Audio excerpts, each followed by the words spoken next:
कचहरी परिसर स्थित जिलाधिकारी कार्यालय पर जिला आर्य प्रतिनिधि सभा के बैनर तले आर्य समाज के वरिष्ठ लोगों व संगठन के पदाधिकारी के द्वारा आर्य समाज की संपत्ति को अवैध तरीके से धोखाधड़ी कर खरीदने व बेचने वालों के विरुद्ध जिलाधिकारी से मुलाकात कर कार्रवाई की मांग उठाई गई है। इस दौरान जिलाधिकारी को ज्ञापन के माध्यम से आर्य समाज के लोगों ने बताया कि थाना सिविल लाइन पर लिखे गए मुकदमे को क्राइम ब्रांच स्थानांतरण कर दिया गया था, जिसकी वहां पर विवेचना चल रही है। उक्त मुकदमे में 5 विवेचकों ने आरोपी देवेंद्र पाल वर्मा व शिवपाल आदि को जिला आर्य प्रतिनिधि सभा आर्य समाज शहर मुजफ्फरनगर की संपत्ति को बिना किसी अधिकार के अवैध तरीके से धोखाधड़ी से फर्जी और जाल तथा कूट रचित दस्तावेज तैयार कर उनके आधार पर विक्रय किया है और समाज के धन का गबन भी किया है। माननीय न्यायालय ने अपराध का दोषी मानते हुए उक्त मुलजिमान के विरुद्ध धारा 82 की कार्रवाई के आदेश जारी कर दिए गए थे। इसके पश्चात इस कार्रवाई को पूर्ण कर धारा 83 की कार्रवाई प्रारंभ करनी चाहिए तो क्राइम ब्रांच मुजफ्फरनगर के एक अधिकारी ने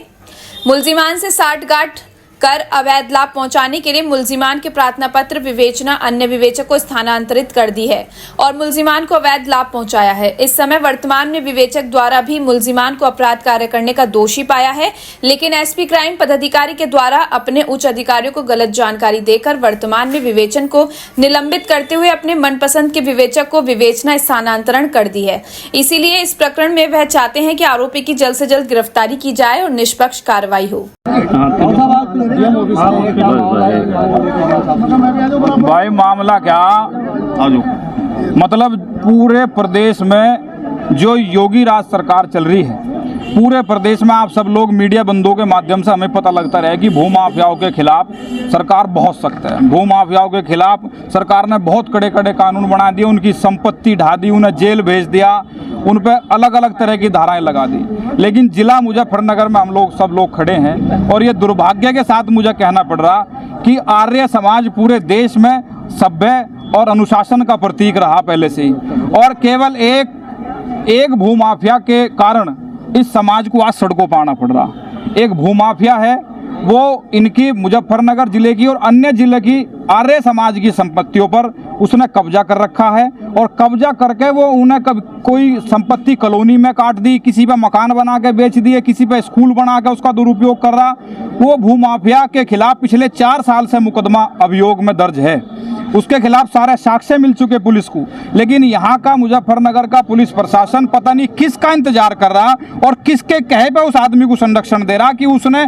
करोड़ों अरबों रुपए की संपत्ति जब्त कर रखी है, बेच ली है, बेच खाई है। उसके खिलाफ 82 की, कुड़की की, अन्य भी 8-10 धाराओं में मुकदमे दर्ज हैं, लेकिन उसके खिलाफ कोई कार्रवाई नहीं कर रहे। ना उसके आज तक कोई पुलिस गई, ना उसकी कोई गिरफ्तारी हुई, बल्कि यहाँ का पुलिस प्रशासन के कुछ अधिकारी का साफ साफ ये कहना है कि जो तुम पर हो कर लो। आप सब आर्य समाज को जानते होंगे पूरे देश में, इन लोगों ने कभी सड़कों पर उतर के आंदोलन नहीं करा। ये हमेशा समाज को एक दिशा देने का काम इस समाज करे और आज इन्हें सड़कों पर उतरना पड़ रहा। ये दुर्भाग्य है इस प्रदेश का।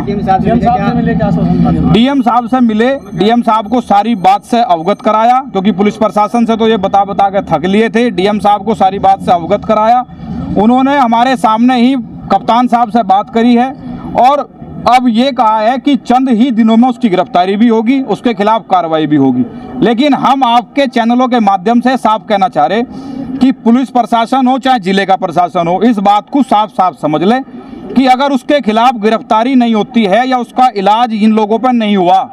तो फिर ये आर्य समाज के साथ साथ किसान मजदूर संगठन का पूरा प्रतिनिधि मंडल और पूरे मंडल के सभी कार्यकर्ता पदाधिकारी इनके साथ इस कलेक्ट्रेट में धरने पे बैठेंगे और जब तक समाधान नहीं होगा, जब तक धरना खत्म नहीं होने का। हर न्यूज अपडेट के लिए डिस्क्रिप्शन बॉक्स में दिए हुए लिंक से ज्वाइन करें रॉयल बुलेटिन का व्हाट्सएप ग्रुप और पाएं हर खबर सबसे पहले अपने व्हाट्सएप पर।